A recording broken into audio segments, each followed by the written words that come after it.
HCAM programming is supported by our viewers, thank you, and by Phipps Insurance Agency, representing companies such as MapFree Insurance. Their family-owned independent agency is deeply rooted in the communities they serve and offer time-tested insurance products to fit individual needs. Since 1950, Phipps Insurance specializes in home, auto, business, condo, and renters insurance.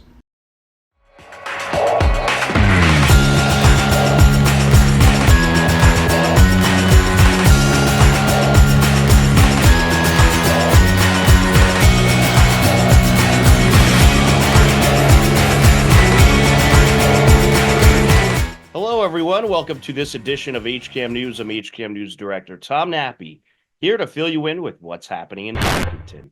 On today's edition of HCAM News, the latest Hiller highlights, plus we talk with Bay Path Humane Society about the upcoming Paws and Claws 5K, plus much more.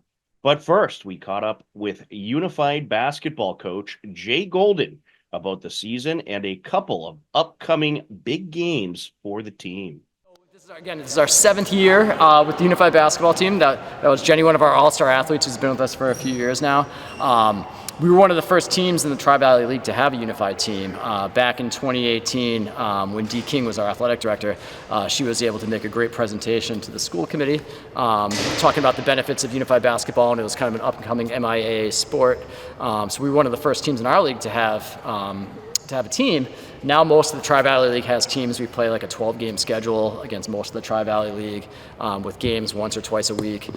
We play right up until the middle of November, but it's great because every year we have anywhere from about 8 to 12 athletes who are students with disabilities that we're able to partner them up with our partners who are students that do not have disabilities, and they make connections, they build friendships, so not just on the court but extends to off the court, within the school building, even outside of school. And so we're very fortunate to have the support we do from our administration, from our entire school and our town as well too, to be able to have such a strong team. And I know when you guys started, it seems there wasn't even close to as many teams as there are now. Yeah. Now it seems like it's spread like wildfire. Yeah, so when we first started off, we played pretty much all non-league games. I think Westwood was the only other Tri-Valley team. Are you done reffing? He's done with reffing for the day. But I think Westwood is the only other Tri-Valley team that had a team. So we played non-league games. We traveled pretty far. We played Shepherd Hill, we played Auburn, we played Algonquin, and a lot of teams outside the Tri-Valley, but now we have a full Tri-Valley schedule. We've built a relationship with the Natick team because we play in their tournament every year. They have a 14 tournament. So now we play a non-league game against Natick as well. That was actually our first game this year. So we play a full, I think it's an 8-game TVL schedule. We play the Natick tournament, and then the Tri-Valley League does a big jamboree at the end of the season at Holliston High School, where all the teams are together and you play a round robin where you play like 3 or 4 teams for about 10, 15 minutes each. And that's always a great event too. So it's great. We're able to not only have practices and be playing within our building here, but the kids get to know each other from the other towns and teams too, which is really cool. Absolutely, and the kids seem to really enjoy it, and a lot of these games very competitive, I noticed. Yeah. Very close games. Yeah, so we played in overtime. Our first game against Natick, we lost by 2.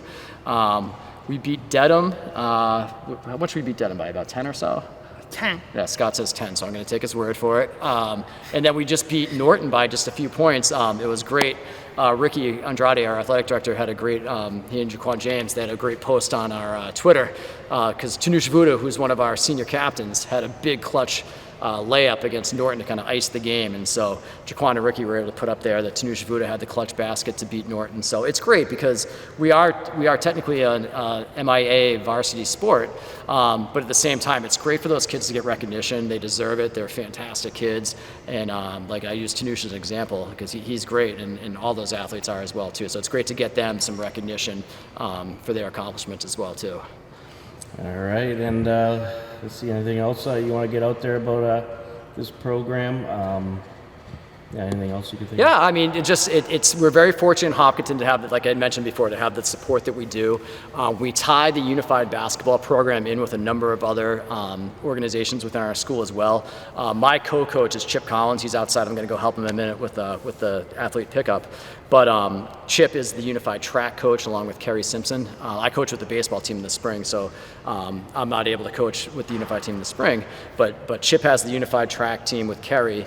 And Chip and I also run, I'm Chip's assistant with the Best Buddies program as well too, which is essentially, it's an after-school club that Chip's been running for about 20 years here, that again, same idea, pairs students with disabilities with students without disabilities to build those connections and friendships and positive relationships. And so between Best Buddies, Unified Track, Unified Basketball, we do a lot of events together. We had our first Best Buddies prom last spring, which involves a lot of the kids that are either in basketball or Best Buddies or both or track. And that the ability to do all that really comes from the support we have from our administration, from within the special ed department, within our central main office with Mr. Bishop, and like I said, Mr. Andrade, our athletic director, and even into central office, like we all have great support from Dr. Kavanaugh and Mr. Lebrod as well too. So it's really a team effort, and we wouldn't be able to do as much as we can without the support of all those people coming together. But any opportunity we can provide to these athletes to have a great experience, we love to be able to do that, and we're fortunately able to. You got anything to add? Anybody come home and watch me. Everybody come watch Scott rep. Our next home game is going to be next Wednesday, a week from today. We're taking on the Medway Mustangs on October 9th at 3:45 in the Athletic Center. It's part of Spirit Week at the high school, so we're hoping to have a big crowd. So if anybody wants to come check out a great atmosphere and a great event to benefit our athletes, we'd love to see you there at the Athletic Center. All right. Is there anything that anyone could do to help out Best Buddies or any of these great organizations providing this opportunity? Yeah, I mean, any support we can get. Like we have a lot of people that reach out to us and volunteer. They might donate, like supplies, like with our Best Buddies Club.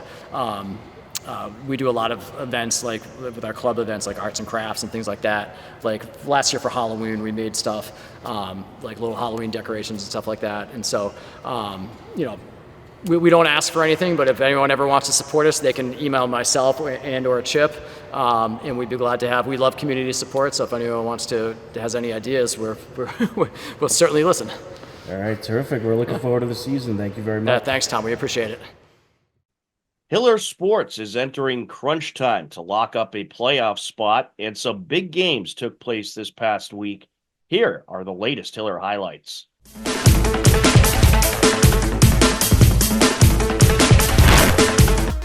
In Week 5 of the Hiller Fall sports season, Hiller Girls Volleyball battled Medfield on Monday, September 30th.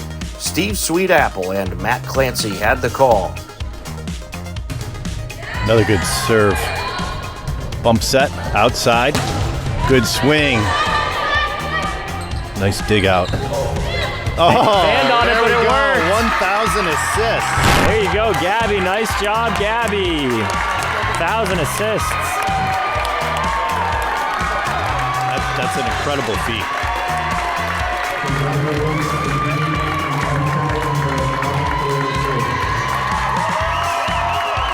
Well done, Gabby.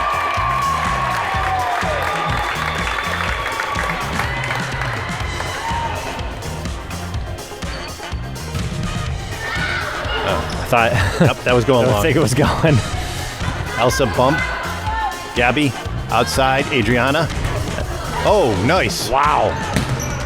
Nice dig, Liv. We're just trading bullets here. And the Nice gun's swing reloaded. by Adriana Well down the done. line. What placement. Hopkinton takes the first set, 25-21. Wow, Matt. Both teams coming out firing tonight. Yeah, I'm excited for set number 2. What a first set. And what a way to finish with a down the line shot there. Oh, Nice. wow.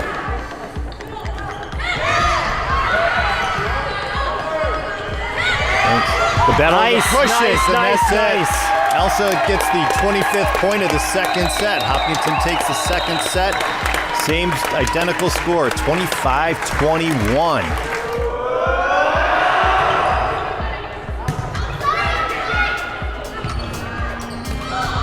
Oh, that's it. Great roll from Roll Adriana. shot to end it. Hopkinton takes the third set, 25-16 for a 3-0 win. And once again, first place in the Tri-Valley League. What a match, Matt. What a match. What a statement win by Hopkinton to come out in a match that had big TVL implications. Hiller Girls Volleyball captured an upset 3-0 sweep of the Medfield Warriors. The Hillers improved to 10-4, plus capture their 7th victory via sweep of the season. Medfield fell to 9-3. In the win, Gabby Patty tallied her 1,000th career assist. Congratulations, Gabby, on achieving the tremendous landmark. Adriana Aquino had 15 kills. Evie Woodbury served up 8 aces. Elsa Woodbury and Olivia Carazza tallied 12 digs each. The Hillers have now won 7 of their last 8 matches. On Tuesday, October 1st, Hiller Girls Soccer hosted Norton. About midway through the first half, it was a scoreless game until this happened.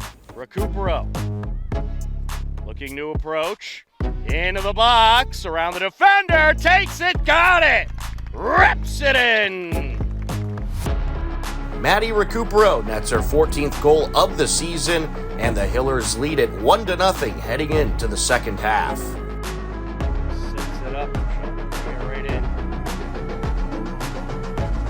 Nina takes it, and it's off the keeper's hands and put in! Anaga Kilcarty off the deflection. Hillers trying to work their way into the box. Nice moves. Sends it over and Kilcarty nets it. What a feed by Recupero. And Anaga Kilcarty powers it in for her second goal of the game and second goal of the season. Line Corcoran set for the corner, airs it out. Deflections all over, and it's put in for Norton. Nina. Here comes Recupero. Out in front, got it! Maddie Recupero responds. They respond about 49 seconds later. Up top. Crosses it and it's put in. Hillers add 4 more goals in the second half and take their 10th consecutive win, 5-1 over the Norton Lancers. The Hillers are a perfect 10-0 on the season. Madison Recupero came through big, once again netting a hat trick. Recupero now has 16 goals on the season. Also that Tuesday, boys and girls cross country improved to 3-0 with wins over Ashland. The boys take the 29-31 win, and the girls captured a 19-41 win. For the girls, Elise Srodawa won the individual title by more than a minute. Sofia Warnetsky took second place. On the boys' side, Sean Finnegan finished first place, and Stephen Layton was right behind Finnegan, finishing in a close second place. Their next meet will be on Wednesday, October 9th at the Holliston High School course. On Wednesday, October 3rd, Hiller Field Hockey hosted Medfield. It was a scoreless game heading into the second quarter. Gonna find their way in. Sent out in front, there's a shot, and it is in. Abby Burke with the score. Finnegan sends it in. Up top, Ballas. Looking for the shot here, deflected in the attack area and put in. Another score for the Hillers. Abby Burke makes it 2-0. Her second goal of the game. Go Medfield's way.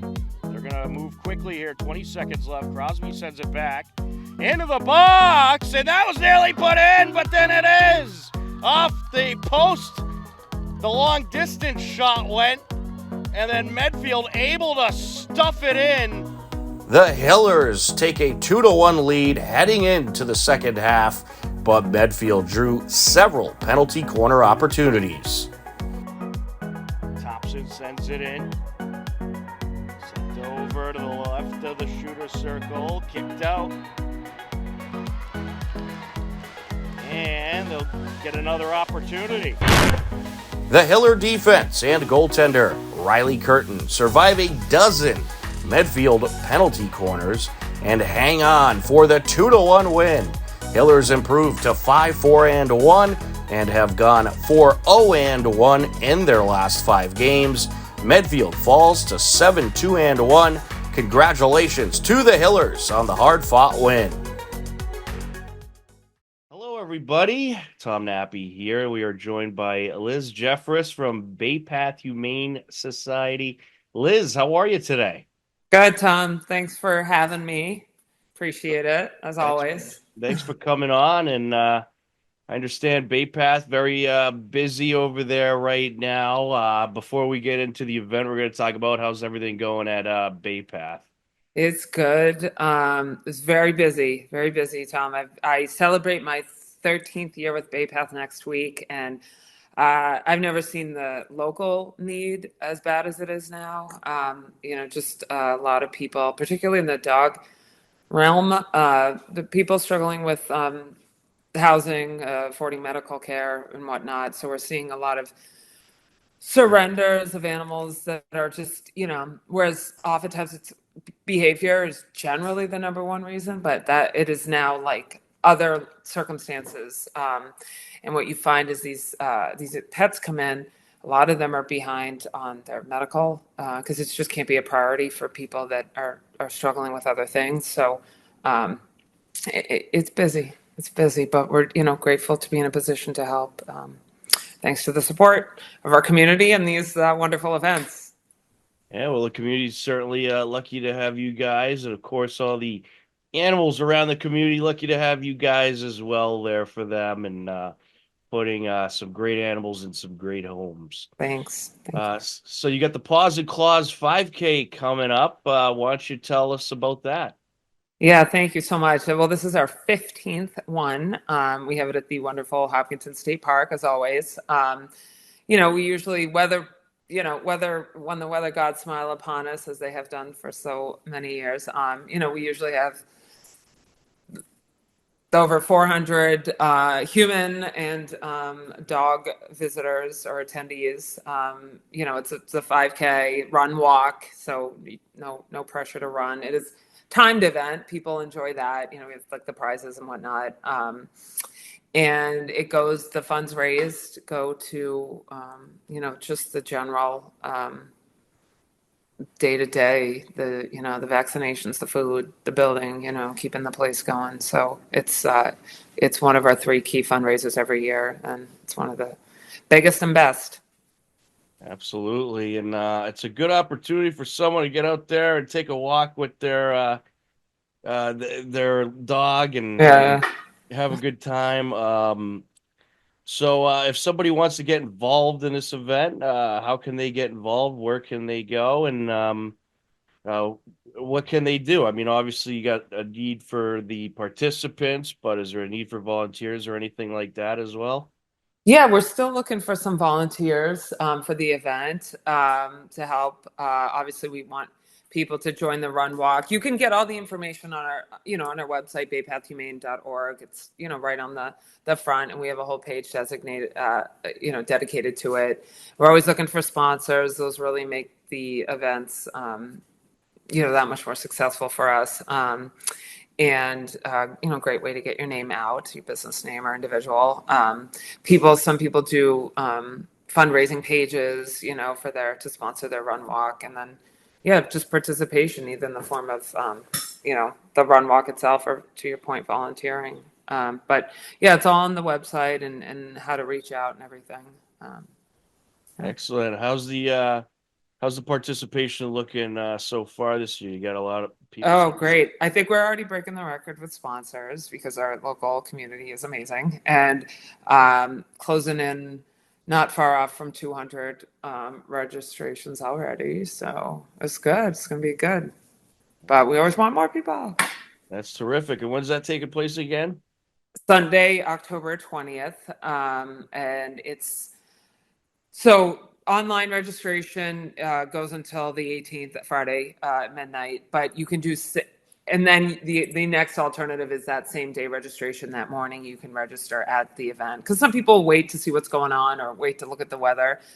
We often get a fair number of same days, which is great, and we're prepared for that. That opens at 9, and then we have like a vendor village. Some local companies, some of the sponsors come and and set up booths and whatnot. And the race itself starts at 10:30. All right, terrific. Plaza Claus 5K, always a good time. And Liz, I understand that you guys often need help at the shelter. People to walk dogs, things like that. So if someone wants to get involved with that, how could they reach out to you? Yeah, great. No, always. We always need volunteers. We really love to have foster homes to get these guys out, like this little foster right here.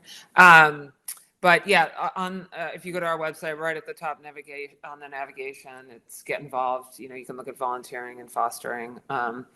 And in terms of the on-site volunteer stuff, we give information on what shifts we're looking for. We have dog care and cat care, but also like shelter cleaning, which you would think wouldn't be that exciting, but we have so many wonderful people that come and help us do the dishes and laundry, and they joke that it's different when you're doing dishes and laundry for like the dogs and the cats. It's much more fulfilling than doing it at home, so. And then transport. We always need like transport to the different vet appointments and whatnot. So some people that can't give a ton of time can pick up drive a dog to a vet appointment. Occasionally, we want you on our team. Terrific. Oh, what's that little guy's name? This is Cookie. She is she lost her family. They had some housing stuff, but she is blind. She can definitely see shadows, so she gets around well, and she has had some medical stuff, so we're dealing with that, but she's doing well with I have a couple other dogs and cats, and she's great, but she likes to bark when I get on video, so she has to join every video. It's part of the deal. Well, she was a great participant in this interview. Yes, really. Well, she was quiet, so that's a win. All right, Liz. Well, thank you so much for filling us in, and we look forward to the Plaza Claus 5K coming up. Thank you so much, Tom, and thanks to HCAM. You guys are always great to us. We really appreciate it.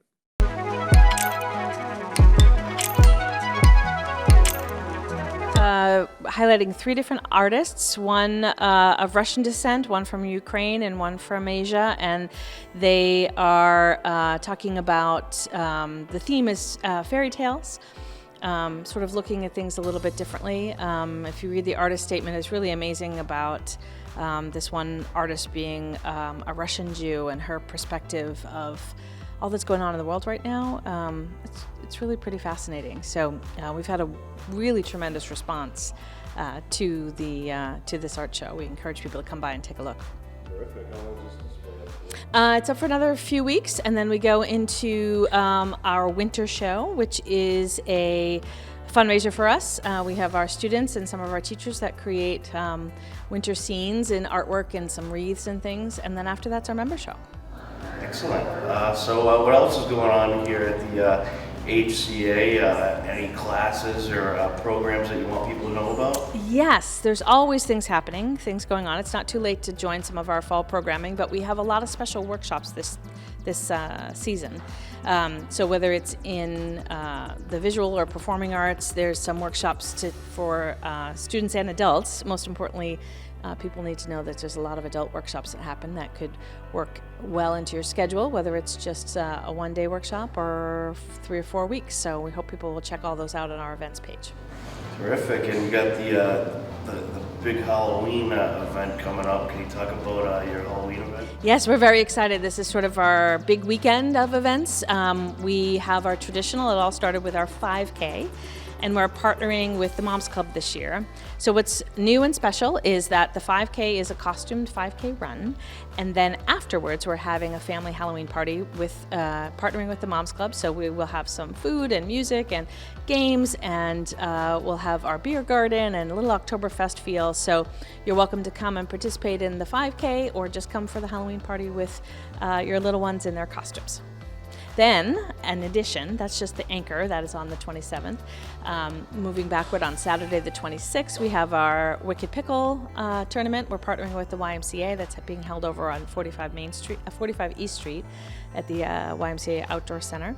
And again, a costumed pickleball contest. Seems like pickleball is still very, very popular with people.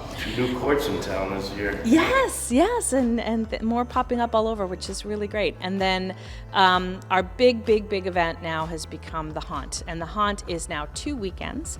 It is a full town built in the outdoor center at the YMCA, and the theme this year is a wedding. There's a wedding happening at Deadwoodville, and it's a theatrical, interactive event, sure to scare and delight audiences, because it really is a wonderful theme. There's a lot to look at, musical numbers, and I think people would really have a lot of fun and be surprised. And these are all fundraisers to support both the Hopkins Center for the Arts and the Metro West YMCA. It's time to fill you in with some happenings in town you should know about. On Monday, October 21st, the Hopkinton Women's Club will hold its monthly meeting over at the Hopkinton Public Library. The evening portion of the meeting is open to the public and begins at 6:30 p.m. in the library large event room. The program topic for this monthly meeting will be how Hopkinton came to be, and Chuck Joseph will be the presenter. That's the Hopkinton Women's Club monthly meeting on Monday, October 21st. The Hopkinton Area Land Trust will host their annual meeting on Wednesday, October 16th from 7 to 8 p.m. at the Sanctuary over at 249 Wood Street at Woodville. All members of the Hopkinton Area Land Trust, as well as the community, are invited to attend the Trust's annual meeting. The meeting agenda provides a review of the Trust's mission, accomplishments of the past year, and acquiring and managing its conservation land in Hopkinton, and a short business segment. They look forward to seeing you at the Hopkinton Area Land Trust annual meeting. Our picture of the week is by the Hopkinton Police Department. You can follow them on Facebook, Hopkinton MA Police Department. As part of an interagency training exercise with the Hopkinton Fire Department, the officers honed their door breaching skills to facilitate efficient emergency response and building entry. Great photo, and thank you for sharing to the Hopkinton Police Department. Upcoming town government meetings include the Select Board meeting on Tuesday, October 15th at 6 p.m. We'll also have the Planning Board meeting on Monday, October 21st at 7 p.m. To view all upcoming town government meetings, head over to hcam.tv/gov, or for more information, head to the town website at hopkintonma.gov. Believe it or not, we are out of time for this edition of HCAM News, but don't worry. Next Wednesday at 6:30 p.m., we'll be back. For everyone at HCAM, I'm Tom Nappy.